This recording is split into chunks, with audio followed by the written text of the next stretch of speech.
is for the ones who care.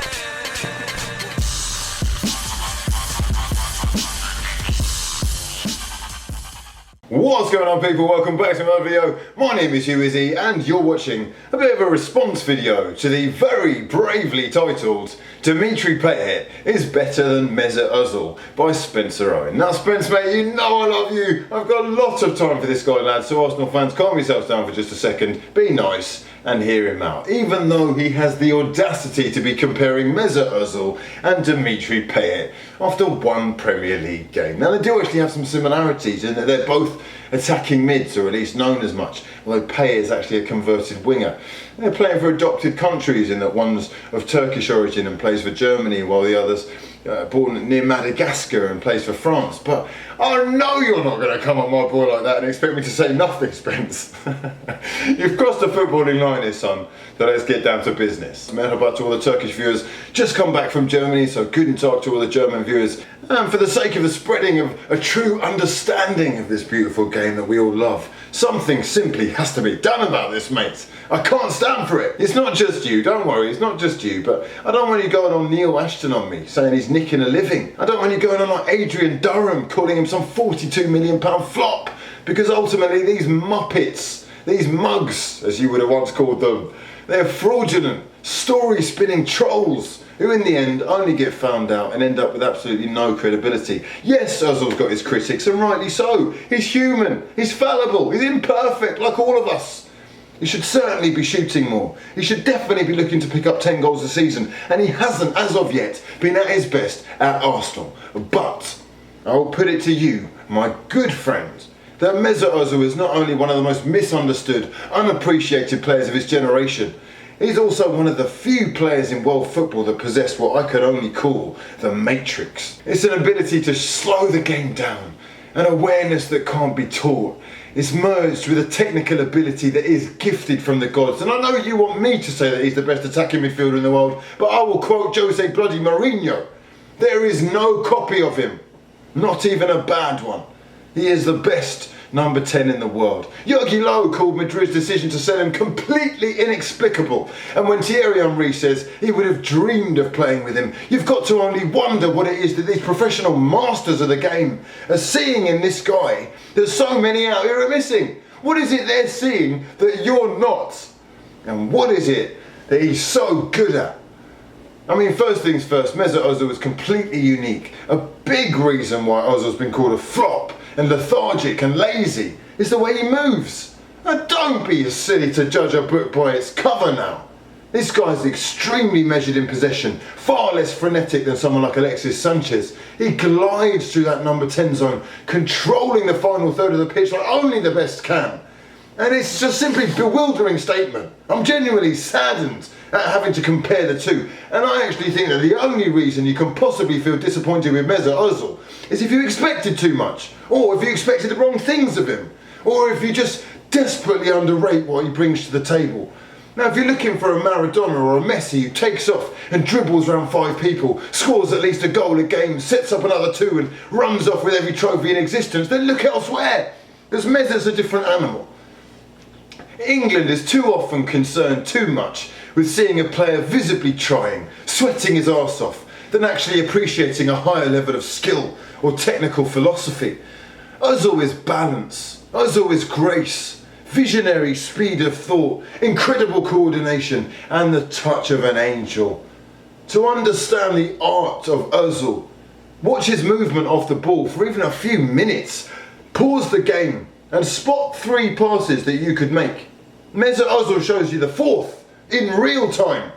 He is the oil in this Arsenal engine, the life giver of all things Wenger ball, and completely indispensable, and a huge part of the reason that this football club is actually kicking on for the first time in God knows how long.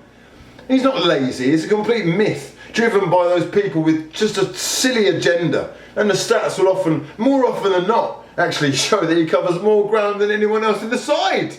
Without question, he's statistically proven to be a truly world-class midfielder, and I'm not having anything else said about it. He's the most creative player in the major 5 European leagues over the last 7 years, and he simply had to make some ridiculous transition from playing with the likes of the mobile and agile players in this world like Benzema and Cristiano Ronaldo, to coming and playing in a new, more physically demanding league with new teammates to gel with, speaking a new language, having not only just helped Germany to a World Cup title by being the most creative player of the whole tournament and after being physically exhausted afterwards, but by suffering a fairly serious bloody knee injury, splitting up with his missus, and then having to work with Olivier Giroud and Yaya Sanogo up front. Now, Casey Neistat is a great filmmaker. I'm sure you love him. If you don't, check him out. I'll leave a link in the description box below. But if you give this guy a potato to work with, the quality of his videos drops, regardless of his ability. It's just a fact.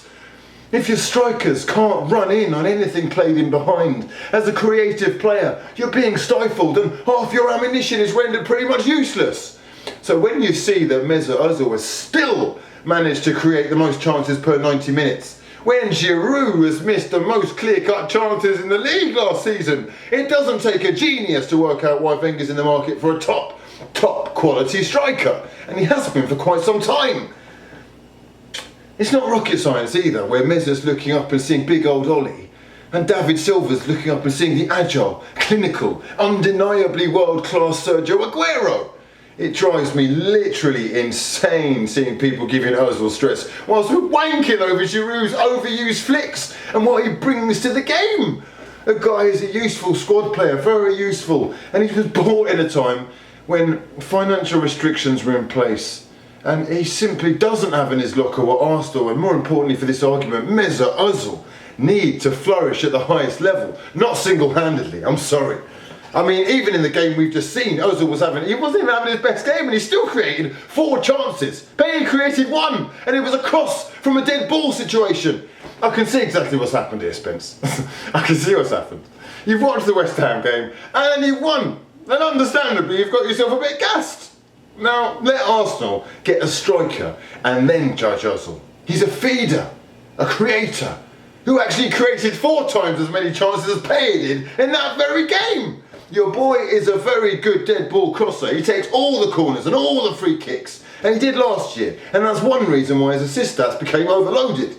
So whilst his performance last year for Marseille was very impressive, and he is a quality player, he's very much being hyped because of the number of assists. And I'm sorry, Spence, but that's actually a completely flawed idea, as a player's ability to create the chance shouldn't be judged by another player's failure to convert it. Which means that key passes and chances created are actually a much better way of judging creativity. So while Payet had an extremely creative year in Ligue 1, seemingly unbeknown to many, Mesut's been doing it at the top for many years. Barring Cesc Snakergas, Mesut has more assists than any other player in the Premier League since joining Arsenal. And he's not been doing very well, and he's been doing it with Giroud. I mean, come on. 141 chances, 72 clear cut, and only 16 have been converted. I'm not sure people even understand how incredible this is, that he's managed to create a chance every 28 minutes with Olivier Giroud up top. I mean, that's 3 chances per game, and more than David Silva, which makes me question why we're even having this conversation. It makes me wonder what I'm even doing entertaining this. So let me wrap this up here. He's 2.5 years younger than Payet. He's played at a consistently high level throughout his career. He's created far more chances, has a ton more assists. He was out doing Iniesta in a side that toppled the mighty Barca at the age of 22. The German Cup, La Liga, Copa del Rey, Super Copa, back-to-back FA Cups, Community Shield. He was the most creative player at the World Cup, which again he obviously won with Germany and Brazil. And rest assured, my son, he's not finished. And in that time, in all that time, Payet has won nothing. I'm not having a dig, but it's literally nothing. He made it into last year's League One Team of the Year, but as of yet, he's got to be considered relatively unproven at the highest level, mate. Especially in the Premier League. Yes, he's undoubtedly quality, and in my eyes, I remember being in LA at Roscoe's telling you, my son, that he was a fantastic signing for West Ham. An absolutely quality acquisition that could take you to the next level. But better than Mesut. After one decent season in arguably the weakest of the top 5 European leagues, not a chance. Let me know your thoughts in the comment section below, subscribe if you're new, and drop the video a like to spread Mesut Özil awareness. For now though, my name's been hughwizzy, and this has been a lot of fun. Peace.